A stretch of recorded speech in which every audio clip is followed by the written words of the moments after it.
What is up, you guys? Glitchiz here, and welcome back to the channel. Today I'm bringing you the much anticipated Ultimate Deviant Securement Guide. This is the one that's going to trump the original guide that I put out back when I first put that out. It seemed to be a big help for a lot of new players, but I was missing a bunch of the deviants at the time, and a lot of the information I have wasn't wasn't complete. Since then, I have found every single deviant that you can get in the beta. I have unlocked every single parameter, every single formula, every single preference, and in this video today, I'm going to be going over each and every single one of them, so you guys know exactly what it requires to capture, find, and keep every single one of these deviants happy. So without any further ado, let's jump into it.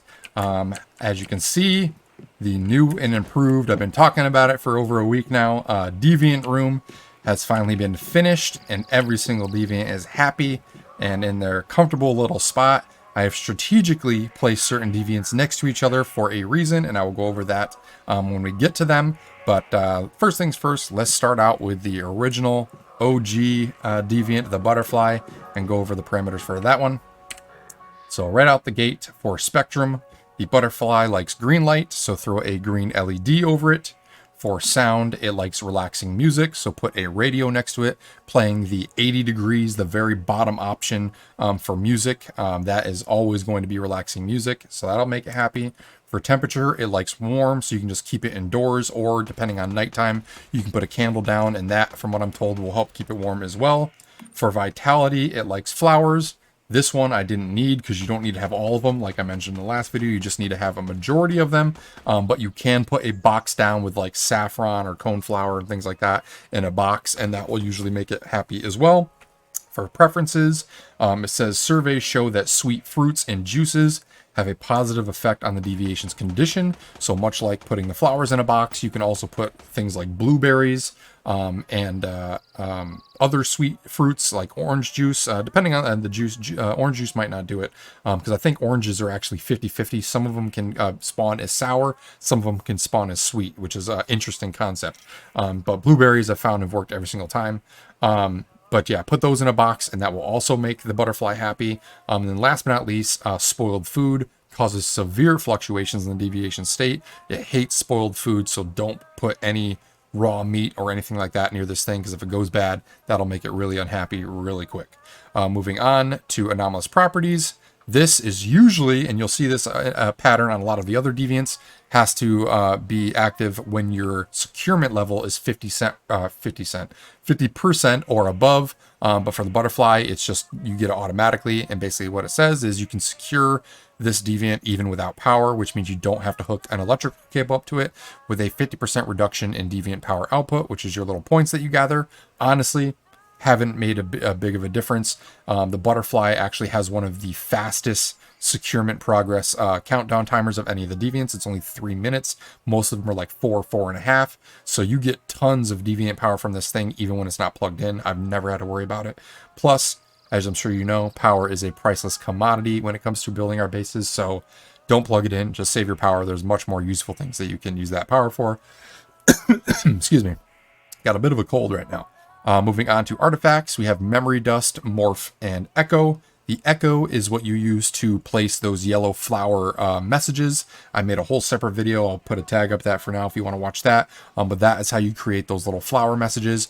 Morph is used to create the Wings Potion, which is a great formula to have. It basically allows you to use V, the little bird that you have, as a glider, and it allows you to glide down from high areas to lower areas without taking fall damage. Super, super helpful. There's a lot of secret chests that require you to use wings.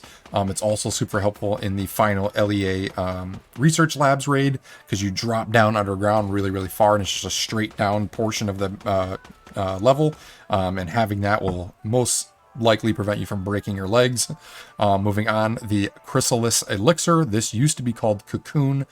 They changed the name, but this basically gives you a shield that can block damage when you're critically injured. It's similar to another potion that I'll be going over in a bit from another deviant, but this one's based off damage. The other one's based on if you get knocked. And that one uses the Memory Dust to craft. And so, yeah, that is basically the butterfly. Long story short, green light, relaxing music, and keeping it indoors should be enough to keep this thing happy. It's a pretty easy one. Moving on, I put it next to our good buddy, the time ticker. The way you get this is by defeating the second boss, the treant boss. So that is how you get it. For parameters, it likes green light, so I just put the green LED over it, much like the butterfly. For sound, it likes relaxing. Again, same reason why I put it next to the butterfly. A lot of these parameters for these two are similar, so I combined them. So that one radio in the middle works for both. Temperature, same again, it likes warm, so just keep it indoors or put a candle down. For vitality, it likes flowers and crops. This one, I put the reason why I put the crop down. Normally, some deviants don't like crops and other of them just hate plants in general. But the way I set this up, the room is big enough and these little divider walls in between give the perfect 2-wall distance between deviants to where things like this planter's box won't affect other deviants around it.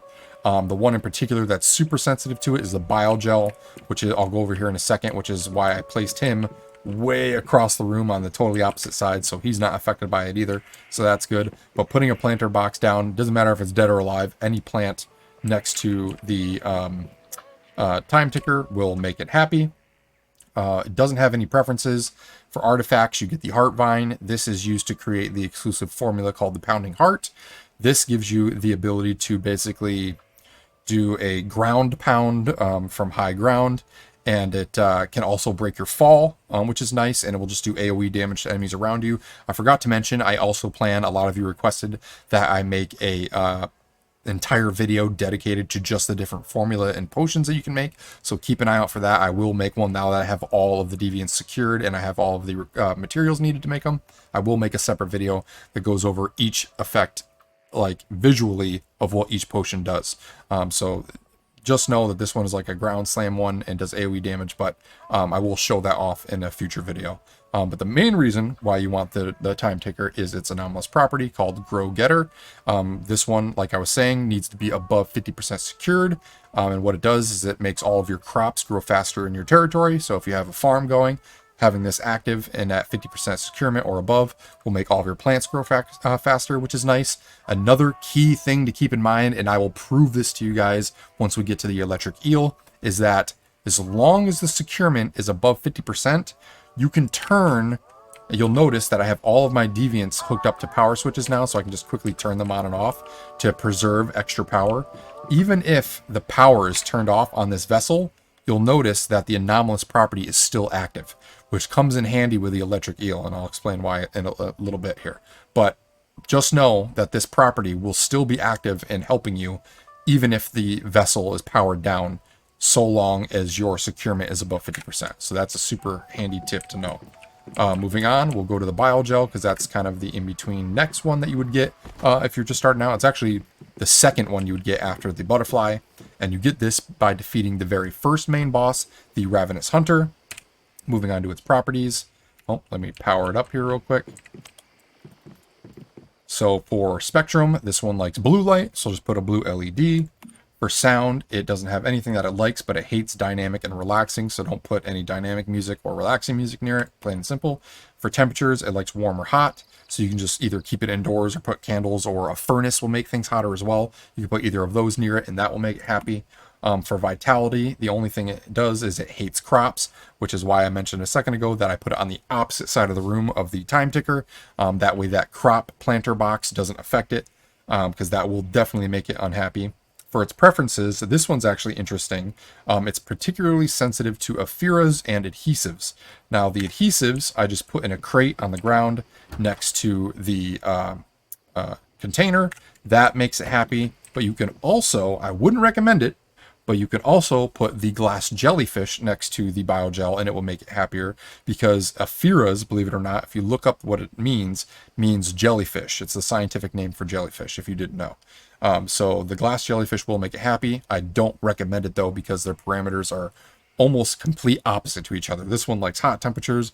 The glass jellyfish likes cold. This one likes blue light or likes dynamic music.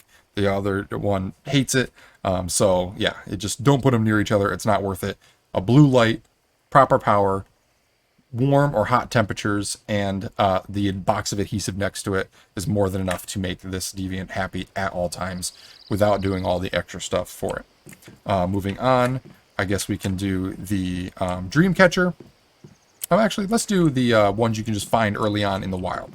So this one, the electric eel, is in my opinion one of the most important deviants. You can get this super early on if you're willing to go out of your way to get it. Let's turn them on real quick. So the way you get the electric eel is just by fishing. You can technically, if you're lucky, get it from any fishing spot if you fish enough, but there is guides out there. People have found certain locations that have a way higher probability of getting the electric eel. So be sure to look into that. Maybe I'll make a fishing guide as well at some point. I probably will. Enough of you guys have asked about it. So I'll probably make a guide showing it off. But look into that. There is some better places to get it. But just know, long story short, fishing is how you unlock the electric eel. For parameters, it likes blue light. So put a blue LED above it. For sound, it likes mechanical music. Now, the only things I found that make mechanical noise, none of them are on the radio. It's either going to be the wish machine, believe it or not, or a biogenerator. So you can put a generator down next to it, and that will help. I just use the wish machine because it's more mobile. I don't have to have wires everywhere. For temperature, it likes warm, so just keep it indoors. Or like I said, I'm testing the candles for nighttime. That seems to be making it happy as well. And then last but not least, for vitality, it likes animals, which is why I put the llamas down. Those, from what I'm told, count as animals and seem to be making it plenty happy too. For preferences, it likes, it says parts and fish might change the deviation states. This one is kind of temperamental. From what I found, like every few hours it flip-flops. Sometimes it likes fish, sometimes it likes parts. I have found that it actually likes different types of parts as well. So I just put a crate down, made it simple. Fish can go bad, parts can't. So I put a bunch of special parts and a bunch of automatic parts in a box. And I believe you can do standard parts as well if you're a lower tier.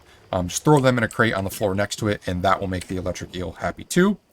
Moving on to the artifacts, electrolyte, the little battery, is the crafting material. And the formula you unlock is called high voltage. This basically gives you the ability to channel electricity. Anytime that you melee enemies, there's a chance that you can now paralyze them and stun them. However, you become more susceptible to lightning strikes. So when it's raining and you see those lightning bolts coming down, if you have this potion activated, you have a higher chance of getting electrocuted. So watch out for that. That being said, that is not the reason why you get the electric eel. The anomalous property is the main reason why everyone farms it, and that is the covert energy ability. When you have it over 50% securement, this will kick in, and what it does is it increases the power output of all of your generators and solar panels by +5. So to start out, your generators will only be 20 watts. The late game ones will give 30, but if you have this activated and have it above 50%, it'll be 25 watts respectively, or 35 watts respectively.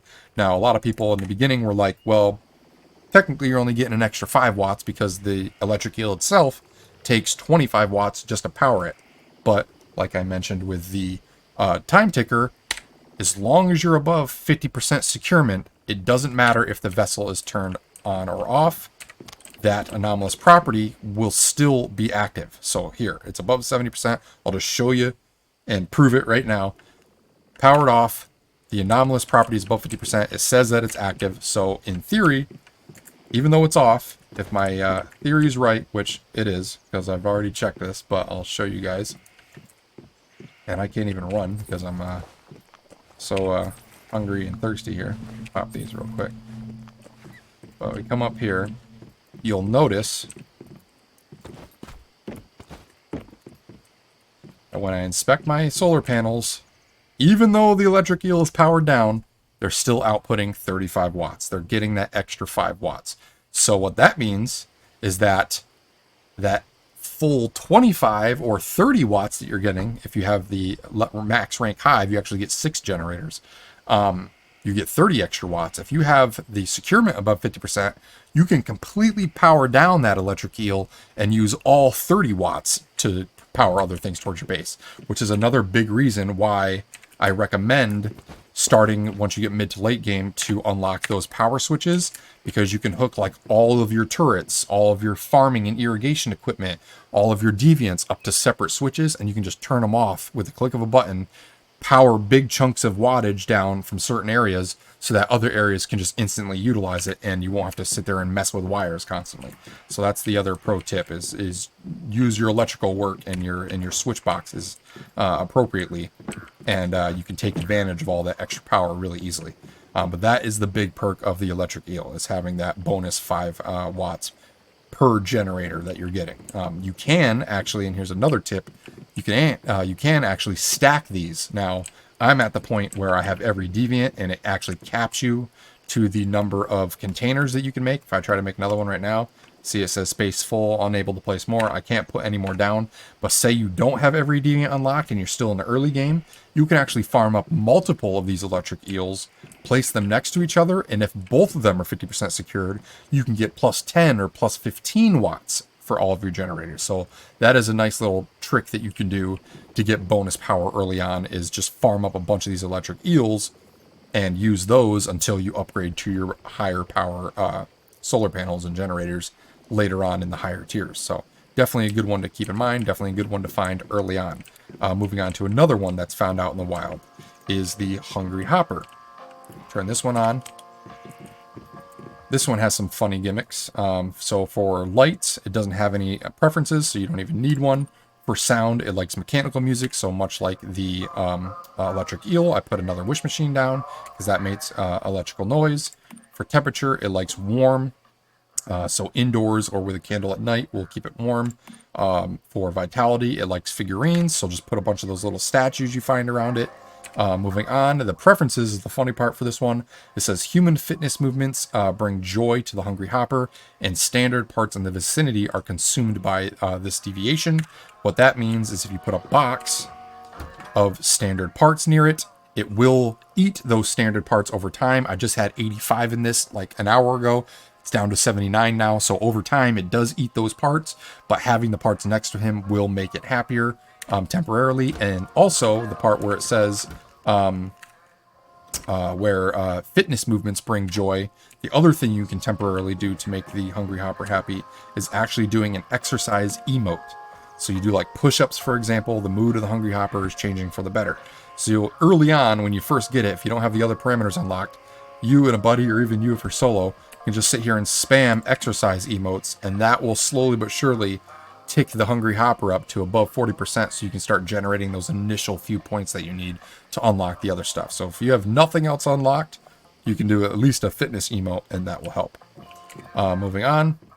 For artifacts, this one has 2. The silver windup is what you use to craft the exclusive formula potion for spring legs. This, when you activate it, actually gives you a higher jump, which is nice in certain situations. But the other cool thing it has is the wind-up tadpole. This is a secondary type of bait that you can use when you're fishing.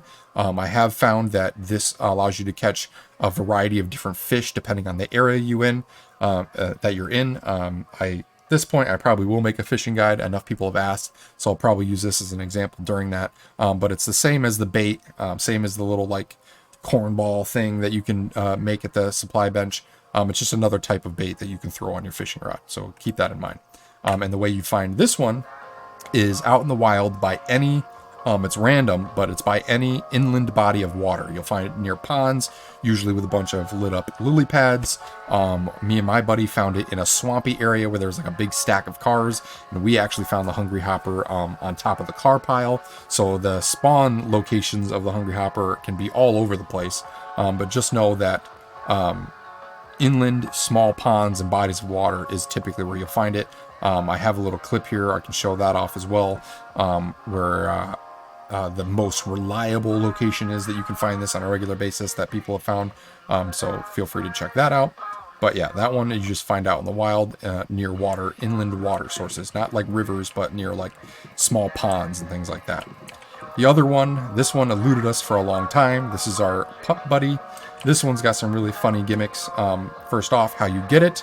This one can be found in multiple locations. People have found it in a ton of different strongholds at this point, but the most reliable place that I have found is in the Evergreen Town. I'll show you right here. It's in the final zone. It's right, or that's the Blackfell. Right below Blackfell is called Evergreen, rather. Just behind, in the backyard behind these two houses, or even I found mine up on the hills behind the town. But in and around this town, what I recommend you do is you bring an enemy scanner just tap it. That'll highlight the area and highlight all the enemies. And what you want to look for, the key thing to look for, regardless of the location, is a floating zombie. I'll show a little video clip of me and my buddy finding it here. You're just looking for this unique floating zombie. It's only going to be a level 5, so it's super lower level than all the other enemies around it, and it only takes one hit to kill it. And you just sneak up on it, melee it one time, and that will kill the zombie. And when you kill the zombie, the Pup Buddy will pop up in its place, and you can secure it and take it. But once you get it, excuse me, for parameters, it hates red light, so I don't even have a light on this thing. Just make sure it's not a red one. For sound, it likes relaxing music, so again, do that 80-degree station on the radio, and that'll be good. For whatever reason, mine's bugging out. It's saying that it's not warm. I've got a candle. I've got it indoors. I checked floor above, floor below. There's nothing around it that's bugging it out, so I don't know why. But it's still happy either way, so I'm not too worried about it. But it likes warm weather, so typically just leaving it alone indoors should be good. For vitality, it likes figurines, so that is why I put a bunch of llamas and random figurines around it. And then for preferences, it has an exceptional sensitivity to materials such as toys and rubber. So what I did was I put the llama down because that is considered a toy, and then I also put a crate. I just ran out because these do get consumed over time, but you can put a crate down and put just those little white rubber pieces inside of it, and that will instantly make it happy as well. Excuse me. Oh, this cough will not go away. Moving on though, the artifact is a small balloon, and you use this to craft the featherweight potion.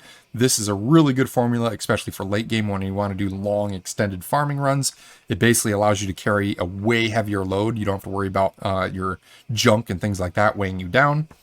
So super good potion to have. And again, I'll demonstrate this when I do the potions video. But last but not least, it has a funny little gimmick. It doesn't really do anything, but it has a fun little animation where you can hit G and the balloon floats free. So I'll show that off. Bye-bye. Basically gets tethered to the same type of tether you see the echo stones, and it just randomly floats above your base.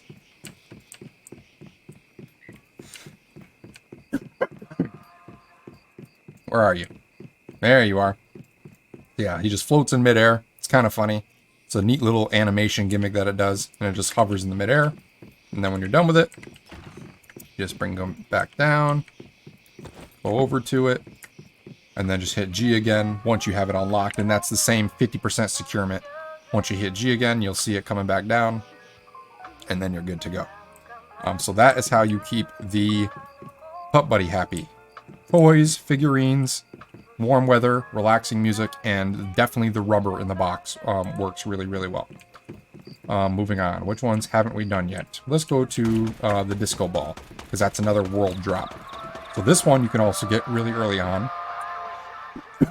Excuse me. And for parameters, it likes all colored lights, so I had fun with it, and I just made all 3 just because it looks cool. You can do 2, 1, and it doesn't really matter. Any of the colors work, but I just did 3 for the look. For sound, it likes dynamic music. The station that does dynamic music best that I found is the Oracle or the Goku station. You can see here, changes for the better. All 3 of these middle ones, I believe, are considered dynamic, but the Abyss Oracle and the Goku one I found to be the most reliable. Moving on. For temperature, it likes hot, and the Canine Skull also likes hot as well. So that's why I put these 2 together. A furnace, candles, things like that will make the temperature around it hot. A thing to keep in mind, though, I'm not sure if they fixed this bug yet, but temperature, like emitting devices, go through walls and ceilings. So if your temperature is off for whatever reason, one thing to keep in mind is to double check the floor below and the floor above, and make sure that you don't have like a furnace or a stove going like in your kitchen on the first floor just below where some of these deviants are, because that can throw off their temperature. And even though you don't see it and it's on a totally different floor, it can still affect it if it's right below us. Keep that in mind. And then last but not least, for vitality, it pretty much hates everything. So don't put any toys, no crops, no figurines, no nothing around it. For preferences, this one's kind of interesting. The applause gestures of nearby humans trigger an emotional fluctuation. And what that means is you can actually, much like the Hungry Hopper, where you do the exercise emote, for this one, if you do the applaud emote and you clap, kind of like you're at a dance party, that will increase the mood of the disco ball as well. So just by clapping. So when you're just starting out, if you don't have any other parameters unlocked, just know doing the applaud emote will increase it over time, and you can just sit there and spam it if you really want to. Last but not least, the way you get the disco ball is through the disco ball event that spawns randomly in the Dayton Wetlands zone, the very first zone. I'm sure you guys have all pretty much run into it at this point. Basically, to activate it, you need to have 2 people simultaneously dancing on each of the boxes with the small disco balls, while a third person shoots the big one. One of the 2 dancers, from my experience, can stop dancing temporarily and help shoot the disco ball. Ideally, you want to try and get all the damage required on the big one done before the final boss spawns, so before you clear out all the additional ads. And if you do that and it works properly, the Deviant will spawn at the feet of the big hologram boss, behind the boss. So just look behind where the big boss is standing, and it should be right on the ground behind it.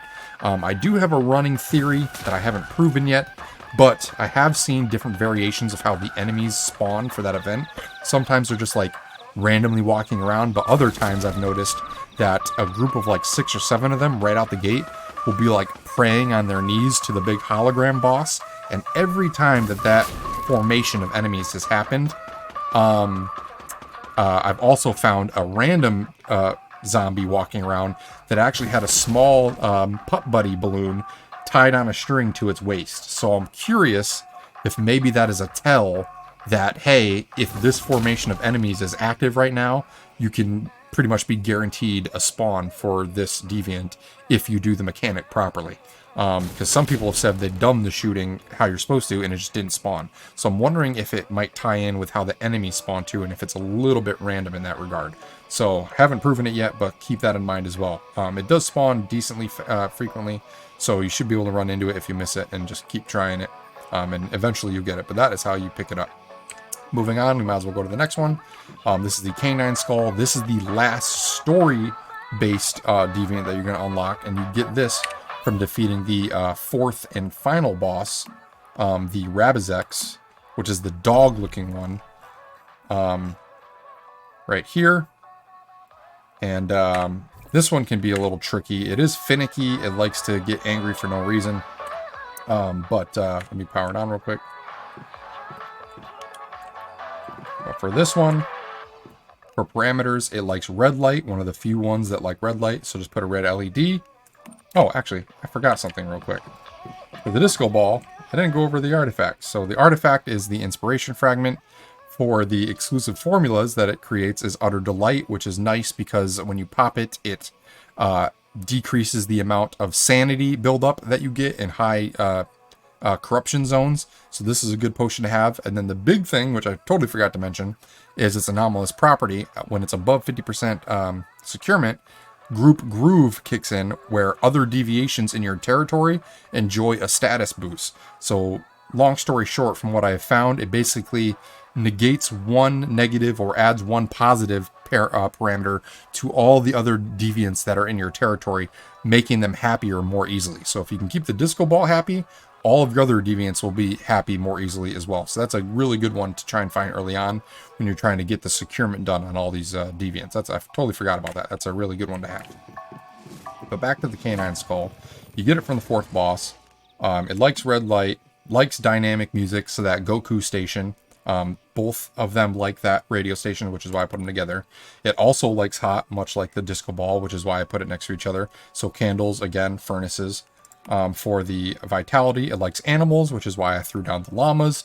For preferences, this is the crazy one. It craves raw meat intensely, while also detesting spoiled food. So much like the butterfly, don't put spoiled food near it, but you can put a crate of meat down. And if you put raw meat in that crate, this thing will get super happy, but it will also eat that raw meat very, very fast. So unless you have a stockpile of like 100 raw meat, I wouldn't even bother. I honestly get away with just the dynamic music, red light, and the animals is enough to, and the heat temperature is enough to keep this guy happy without having to use the meat. I wouldn't recommend putting a meat box down because you go through it like that, and that meat can be put to way better use for like energy items and things like that. So do the core setup that I have and you should be good. And just skip the meat one. But early on, if you don't have any of the other ones unlocked, you can put a box of raw meat down, and that will make it happy as well. Also, the disco ball and the canine skull, the electric eel, and the glass jellyfish, for whatever reason, can be really finicky sometimes. And even though the setup will be perfect, after like half a day or so, they'll just go to neutral and not fully unhappy, but neutral, and the securement will slowly start going down for no reason.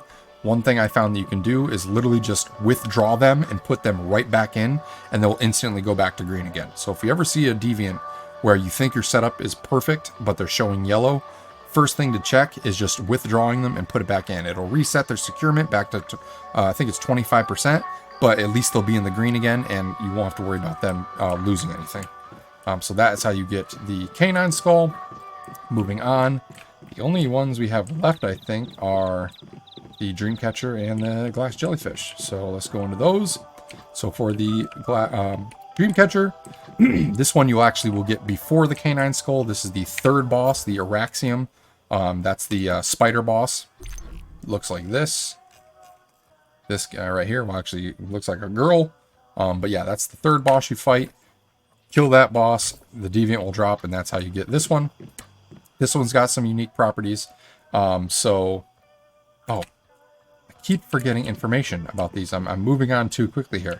I forgot to do the artifact. So for the canine skull, went over preferences. Wolf Flame is the artifact.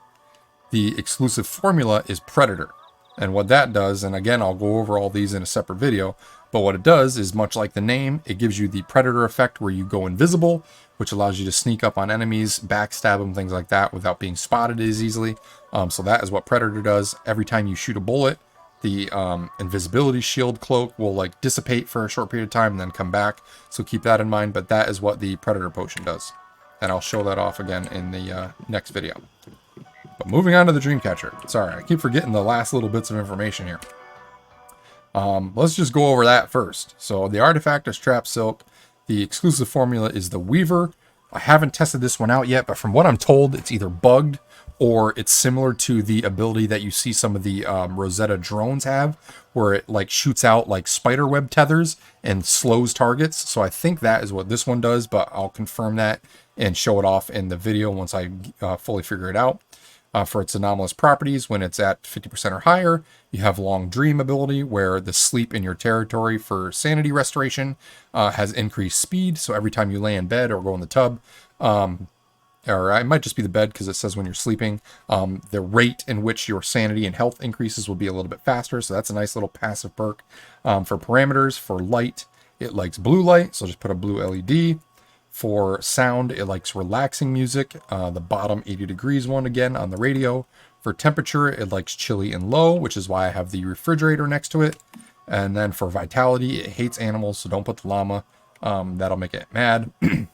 For preferences, Dreamcatcher snag the vibes of nearby thoughts during contemplation, with things cooling down at night. So at nighttime, it does actually get a little bit happier. And then the other thing you can do is much like the Hungry Hopper and the Disco Ball, where you do an emote. You will also get the Deep Thinker emote if you watched my locations guide for all the gold weapon attachments. This is one of the two emotes that you need to buy in order to unlock all of them.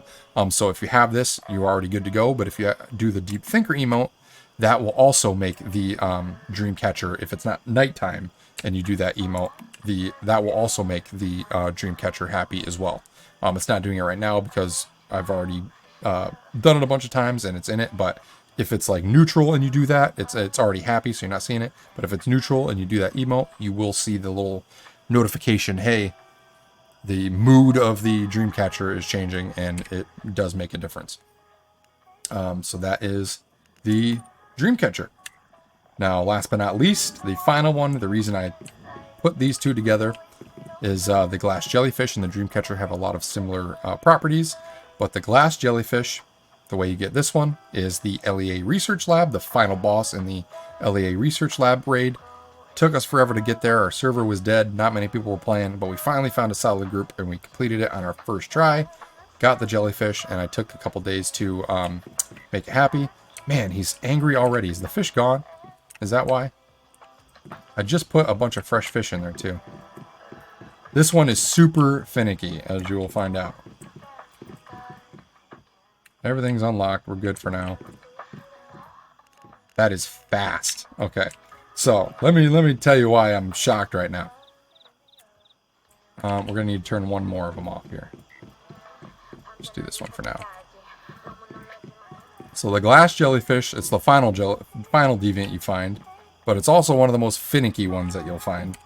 So for parameters, it likes blue light, so just put a blue LED. For music, it doesn't have any preferences, which is why I was okay with also putting it next to the Dreamcatcher, who likes relaxing music, because it won't be good or bad. For temperature, it likes chilly and low temperatures, which is another reason why I put it here, because the refrigerator will make it cold. For vitality, it likes animals, and this is why it's such a big deal. The preferences and the animals kind of combine to be a double effect on this particular deviant. Fish that are stored in the vicinity mysteriously disappear.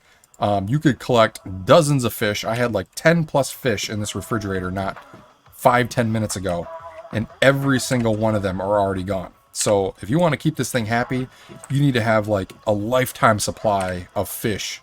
Or I think from what I was told, you can actually build near a river where the fish actually live, and if it's close to the water, it'll make it a little bit happier by default that way. But if you're inland anyway, you have to have a ton of fish near this thing at all times, because not only does the animal one get negatively affected by it, but the fish near it get negatively affected by it. The other thing I'm curious about is this affected by the putting it just in and out bug right now. See, that is a prime example of what the bug that I'm talking about. So my setup should be perfect. It was saying that it was completely angry, but you literally just take it out, put it back in, and now it's perfectly happy again. It's so weird and buggy. Hopefully this is all going to be ironed out by the time the official game releases, but just know it obviously, I've got everything unlocked, has been 100% secured with this setup. It works. But just keep that refrigerator stocked with fish as frequently as possible. That is a big one to keep it happy. But again, blue light, no music, chilly and cool temperatures, so use the refrigerator. Just put your fish right in the refrigerator, it'll last longer. And then the animals also count, the fish also count as animals as well. Last but not least, for the artifact, it's disc-shaped larva. You use this to craft the exclusive formula, and this is a big one, called the Regeneration Elixir. And this is similar to the old cocoon, now the Chrysalis Elixir, in that it helps you when you're about to die. The Chrysalis Elixir is when you're critically wounded and you're just like a little bit low health. This one just instantly pops when you get downed. So it basically allows you to have a chance to rise back up again, and it instantly restores a nice big chunk of your health right when you get back up. So it's basically like a get out of jail free card. Really handy for the final raid in the LEA labs. So if you got the jellyfish, you're gonna have to clear it first to get it, but once you unlock it, this is a nice helpful potion to make the next runs that you do a little bit easier. But that's how you get that. And then again, I'll keep repeating myself, I will do a guide here in the not too distant future of all of these potions, and I will demonstrate them so you guys can visually see the effects of it. But yeah, it is confirmed. The Regeneration Elixir is from the final glass jellyfish deviant. That is how you get it. And yeah, that is how you keep all, what is it, 10, 11 deviants? 1, 2, 3, 4, 5, 6, 7, 8, 9, 10 deviants happy at all times. I think, I might not be 100% positive on this, but I think I may be the first person to post a video on YouTube with every single deviant fully upgraded, unlocked, and secured at the same time. I found one other video, but it didn't have audio, and they just had text from like Reddit posts that they had found showing what the parameters were. They didn't have actually everything unlocked themselves. So I think I might be one of the first. But either way, this is the new and improved Ultimate Deviant Guide. It will replace the old one. You only have to look at this one now. It's got all of them all in one place. And yeah, hopefully it helps you guys out as much as the first one did. If you found it informative, if you liked it, be sure to smash that like button. I apologize for it being this long. We're almost at 40 minutes now, but I wanted it to be as, you know, informative and include as much detail on each of these individual deviants as possible. So sorry in advance for that, for being a little bit longer, but I'll timestamp it. That's what I'll do. I'll timestamp the video with each particular deviant so you can just jump to whichever one you want and make it a little bit more easy. But that being said, Appreciate you guys' support over the last few weeks. The guides have been blowing up again, as always. Keep up the good work. I got a bunch more guides coming. Yeah, until the next one, I hope you guys have a great day, and we'll see you all later.